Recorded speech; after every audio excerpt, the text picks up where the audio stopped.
Ok, j'ai créé mon compte Azure, j'ai créé mon serveur SQL, et maintenant, je vais essayer de me connecter via Management Studio à mon serveur SQL que j'ai créé sur Azure. Ok? Donc je vais aller sur mon serveur SQL Eloa. Donc on voit ici qu'on a Eloa. Donc je vais Eloa serveur SQL. J'ai toute une ribambelle d'options sur la gauche, démarrage rapide, groupe de basculement, base de données SQL, quota DTU, etc., etc. On va en parler après tout ça. Pour l'instant, on va aller plutôt dans propriété. Ok, donc là j'ai le nom de mon serveur. Donc je prends le nom de mon serveur ici. Je vais le copier tout simplement ici. Donc je l'avais déjà enregistré, hein. Il est ici. Hein. Eloa datanet windows.net. Ok. Si je fais authentification Windows, bon, j'ai pas de login Windows associé à ce compte, donc il dit que c'est pas supporté cette version SQL. Donc sur Azure, on peut se connecter via les comptes SQL. Donc j'avais déjà enregistré le mot de passe avec mon compte. Je fais connexion.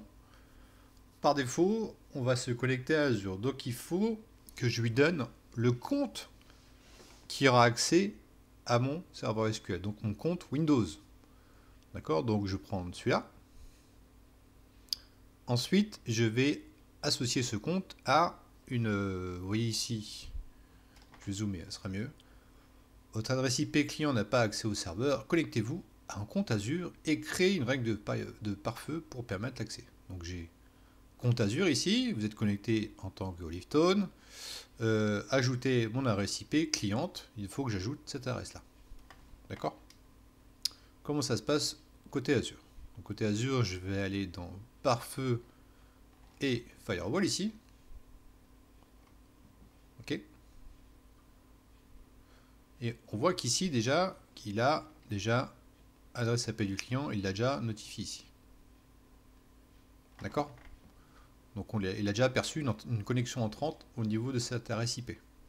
Donc ce qu'on va faire, on va accepter, on va ajouter l'adresse IP. C'est parti. Et là, j'ai accès à mon serveur SQL. D'accord? Donc on est obligé de faire une connexion entrante au niveau du portail Azure. Donc, si je fais un refresh, on voit qu'il y a une adresse IP cliente. Donc je vais donner un nouveau nom, par exemple Olivier, ici, pour que ce soit beaucoup plus propre. Et n'oubliez pas d'enregistrer ici. Donc adresse IP de début 104, 104. Donc je ne vais pas enregistrer plusieurs adresses IP associées à ce compte.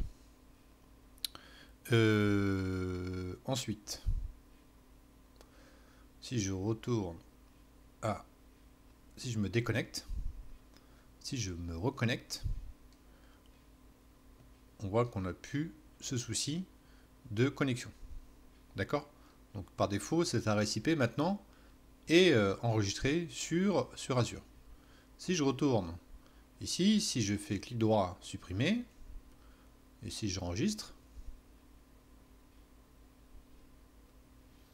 qu'est-ce qui se passe au niveau de mon pare-feu? Bah, logiquement, si je me reconnecte, il ne va pas connecté, il faut faire une connexion, il faut recommencer au début. D'accord? Et là, je peux me reconnecter. On voit que la version ici, le maximum autorisé sur SQL Azure, il nous donne un serveur en version 2016. Hein. On ne peut pas aller plus haut pour l'instant. Les versions 2017, ça arrivera dans le futur. Et 2019 dans plusieurs années. Ok.